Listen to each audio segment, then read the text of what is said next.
All right, guys, today we'll break down the few things that went well and the many things that went wrong in Saturday's very disappointing loss on the road to Fresno.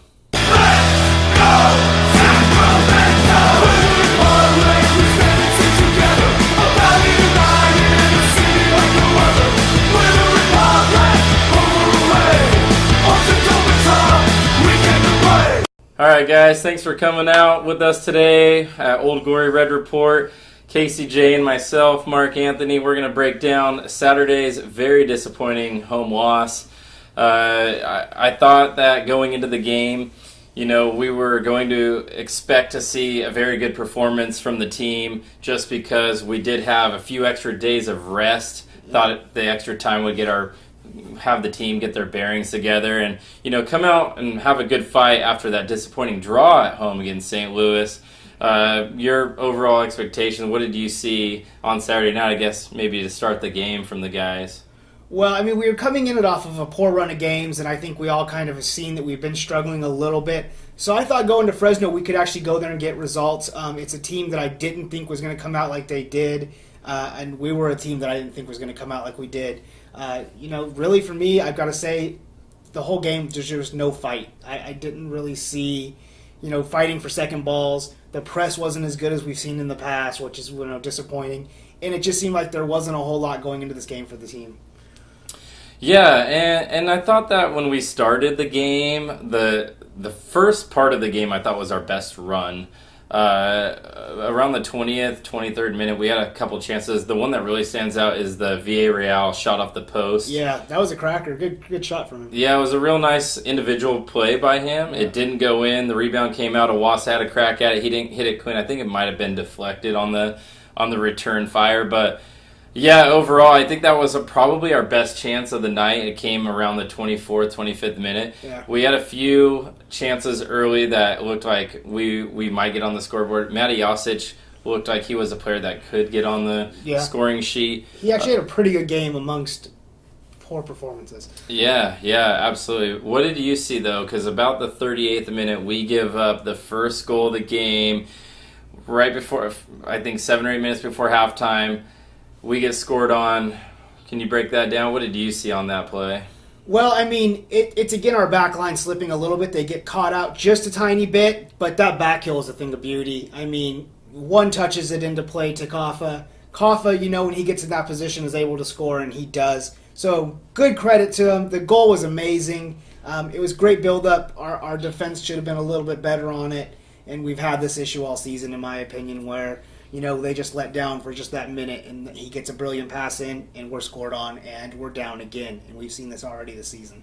Yeah, and like you said, it was a really nice back heel. I think on the play, we had possession, we lost the ball, and then all of a sudden our center backs were outnumbered 3-2. Tainer was closer on his player, and then Rodriguez was kind of caught in the middle. It was either he was going to step to the attacking midfielder or stay back on Kaffa. And I don't think he made a decision either way, and I think that's what cost him. I think if he steps up, he probably intercepts the back heel. The ball probably just runs into him. Or if he stays on Kaffa, then he probably just cuts out that pass. Yeah. But he was kind of in the middle. The back heel happens. He has to turn and run. By that time, Kaffa runs onto the ball. Absolutely. Cohen's, again, we have a defender and a goalkeeper in no man's land. He comes out. Kaffa goes right around and makes it look, as easy as you like. So that's what I saw. Yeah, I think the key, what you said, is we gave the ball away too many times in bad positions, and that's what started it all. And you mentioned that a little bit, and, we saw that time and time again this game. Giving the ball away in bad positions with sloppy passing, sloppy playing out the back. So, yeah. Yeah, and I think when we did give up the ball on that play, it was on the bad part of the field. So, it's hard to tell, watching the game on TV what, if there is a bad bounce sometimes. But, whether, that's an excuse or not, both teams played on the same field. So, for me, I saw Carlos Rodriguez kind of look a step behind a couple times in this game. I don't know if he's coming back from nursing an injury or not. I was surprised to see Schmidt not in the starting lineup, and I thought that Rodriguez was a little exposed. He had problems trying to stop Cheney Cheney had a few opportunities that he didn't put away, but he definitely had dangerous attempts that were very concerning from my perspective. Yeah. Yeah, I think, again, like you said, I don't know if he's all fully injured, back from his injury or what, but he did look a step behind that game. And our defense has had that issue, like we kind of talked about. They look really good for 80 so minutes, and then there's just that time where they don't make the right decision, and that's kind of cost us all season. Yeah, so, Fresno takes the lead 1-0 going into halftime. Second half, I thought Fresno was a better team, which was surprising to me as well, because normally, even though we've had some lapses in the second half this year, I think when we play teams of what I consider lesser quality like Fresno, we usually put, our stamp on the game. But they came out with more of a fight in the second half, which was very disappointing for me to see. Did you see something similar? Well, yeah, and, we talk about them being a lesser team and everything, and them being an eighth, but we kind of talked about it off camera, and I want to talk about it a little bit more, is that spot between eighth and us in third is hinging on a couple games in hand from them. So they could easily be a team that's better than us if the tables were turned and they played those couple extra games and we didn't. And I think, we don't give them enough credit. They came out with a lot of fight in that second half. They had that goal going in the first half. They came out in the second half with a lot of fight, and they really took it to the team. They also defended really well in this game. Yeah. And like you mentioned, and Cohen gives up the second goal. He's cut off his line. Yeah. I think it was just probably a great shot more than a really bad error. Because at that point, we're in injury time. We're trying to score to level the game and get something out of it. So if you lose 1-0 or 2-0, it's the same to me. You're trying to go for the point. You're trying to score. We don't. Cohen gets chipped from about 75 yards out, which is a heck of a goal. Yeah, beautiful goal. It happens from time to time. However, like you mentioned, what's really important is the standings right now. We came into the game with an outside shot of maybe going after first place with the remaining games we had left. That might be a little bit of an afterthought at this point, but what you said specifically, right behind us, we have about 4 teams right on our heels. We're in third right now. We can easily be in 6th or 7th once all the teams catch up in games played. So these next few games are extremely important. So, and we will touch on the subject coming up, but we do play Real Monarchs, a team sitting in first, this Saturday at home, and what probably will be the biggest game of our season to date, in my opinion.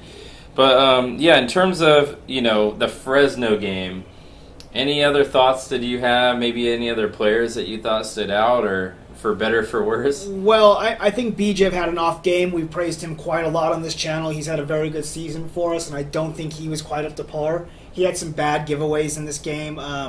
Some of his touches, he skied one a few times, and so I think he was just a little off this game. And he's the engine of our team. When he's on and he's firing, he makes a big difference. So I think that was a big effect that I saw on the team. If he's not playing well, the rest of the team's not really playing to their full potential. But another big concern of mine that I've had, and I think it became very clear on this, is the indecisiveness in the final third of our team. Except for Iwasa, who's made things happen for himself this season, getting 7 goals, the next highest scorer on our team only has a couple goals. And we only have a few guys on the goal sheets right now. Christian Isley has 2 goals for us, doesn't even play very many minutes. Alleman had that beautiful free kick in the Open Cup, but really hasn't done much in the USL as well as scoring goals. So we do have guys that just aren't being decisive enough and not taking advantage of that. And back to Bijev, he's one of our biggest culprits. He has tons of shots during games, and unfortunately, they're just not converting to goals. Yeah, that's exactly right.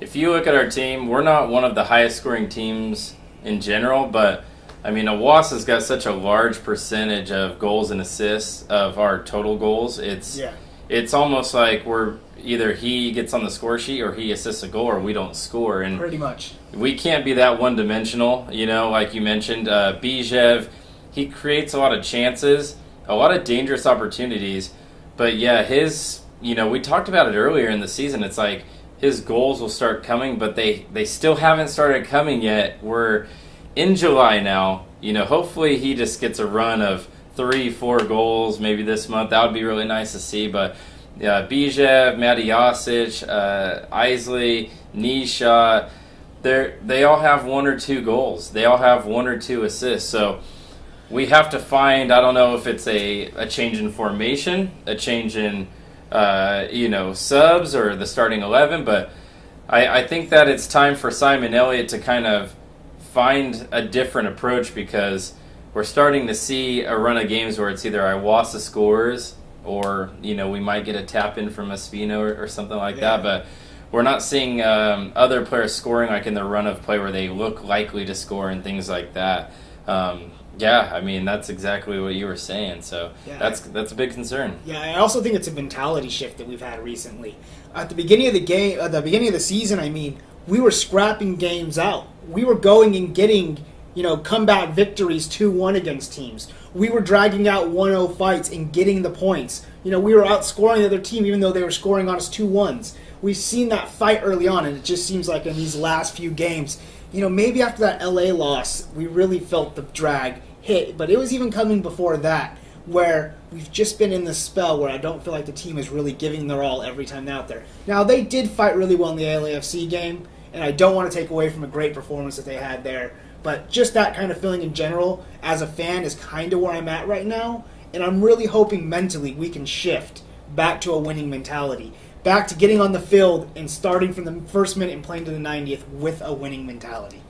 Yeah, and even when we were getting some wins at the beginning of the season, there were some games where we would come out with a win or a draw where Cohen really saved us. Yeah. And, it's just kind of one of those, law of averages type things.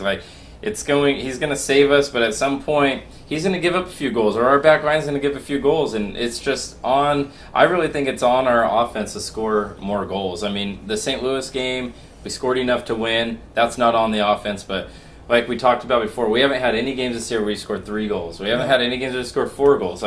You need those games every once in a while, not just because you need that easy win, but you need that confidence. It's you need those those mentality, yeah. Yeah, when players are scoring goals, like you look at a team like Phoenix, and they have great offensive players, but I think our offensive players are pretty good too. But you see one guy get a goal, then another guy get a goal, and then a sub get a goal, and then they're hitting scissor kick goals. They're having not only a lot of goals, but they're scoring great goals because their confidence is all super high. Yeah, and that's what I think we're really, really, really lacking that right now as a team. I just don't feel that these last few, especially when we went down to the St. Louis game, you didn't feel any fight to get a third goal in that game. It was we're just going to see this out 2-2. In this last game against Fresno, when we went down, I didn't see enough effort to try to really push and get that back, and then when they get the second one, it was just done. It was that late in the game that was just over. So I just really don't feel the mentality's been there. I hope Papa Murphy's Park can re-energize the players, get them out there with the home crowd, maybe build some confidence, show them that we're still behind them, we're still supporting them. It was a difficult loss, difficult spell of games, but we just really need to get out there and support the boys, show them we're there, and let's try to build that mentality back up for them. And we have a match preview coming up later this week about Saturday's huge home game against Real Monarchs. Again, Monarchs are in first. We always have a tough time with them. We've already lost to them once this year. It should be a great game, but like you said, it's important for our fans to really get into this game.